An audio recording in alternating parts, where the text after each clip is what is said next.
Well, I was going to try to use plastic boxes for the outlets, but I couldn't find any at Lowe's or Home Depot that were shallow for 2 slots. And plus, well, and what plastic ones I did find that were decent depth, there was no way I could mount them. They're made for drywall mostly and 2x4s, etc. But anyway, so finally went back. Going with the metal boxes. I'll at least be, painting the metal face covers, make it look decent. With these kind of outlets to fit in the metal boxes, you gotta break off these tabs and leave that center one like this. So it ends up like that, which is fine. It's just going to be another tedious part of it before I can start wiring the system. Well, I don't even have the system put together yet, but I got to run the wires through the walls before I can finally finish up with this insulation. Put on all the panels. My new panels are painted, ready to go. So that's the air conditioning side, and this panel will be the where the power control center is.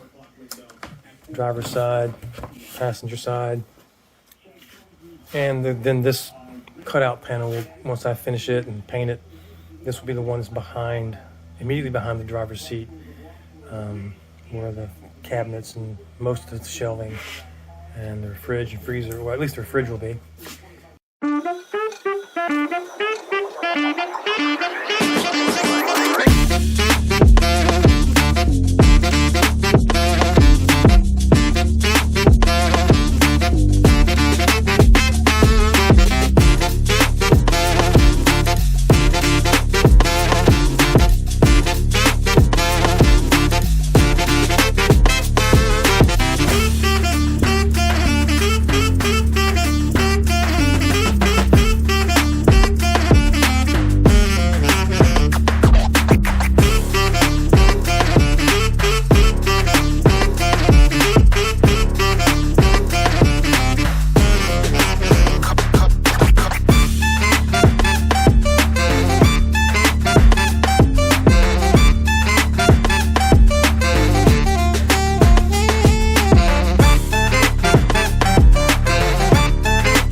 This is the 15 amp shore power box down here. It's a little crooked, but hey, braced it with this one. I'm bracing it with this piece of wood. This top one is the actual battery bank system.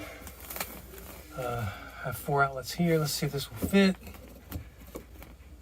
It's snug, just like I need it to be. A little bit off.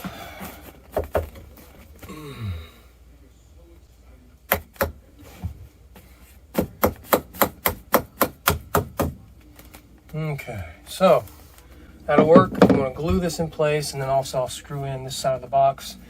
I mean, this box is already solid. It's just I don't want to work it loose over time, but we'll see. Okay, so I have these 2 junction boxes ready to wire up, and then I also ran the line for these 2 dual 12-volt DC lines behind the driver's seat. I'm actually using separate lines, second circuits, for separate circuits, one for the fridge, one for the freezer. But then I'll have these an extra socket on each line just in case, charge up or use a 12-volt spotlight. Who knows? But I'm also going to have another 12-volt like this mounted up there somewhere, so I can run a camera or other things up at the dashboard as well as for charging. But anyway, so we gotta get this going. I was ready to put on that panel. That panel back there goes up here. It's this panel right here, but I can't really start putting the panels on until I finish the wiring, and I still need to run the wires from the battery back all the way back here for the DC to DC 12-volt charging system. And then we'll run the solar wires from the roof port down, and then I've got to hook up the fan, or at least run the wire all the way down, so I'll know what that looks like. And then we've got to run the wires for the outside spotlights that'll be on the battery bank system.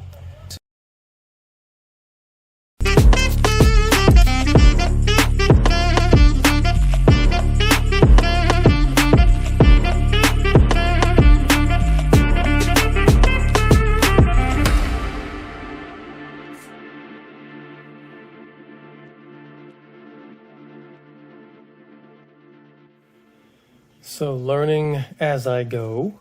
Thankfully, my brother-in-law has a nice vice clamp on his work table here and a spare C-clamp.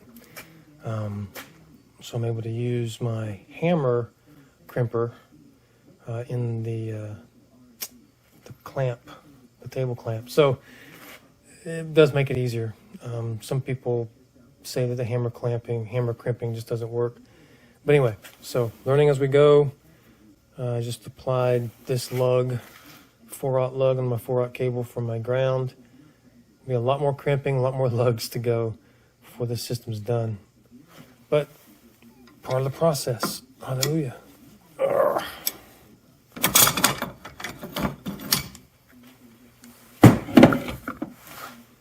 And here we go.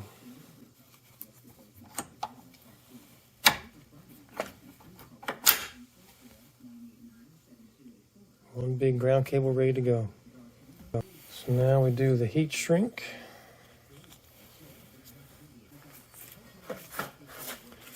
So I'm going to try the electric heat gun instead of that little butane torch.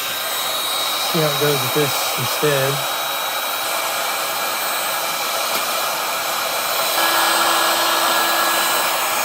I think I like the heat gun better. Much.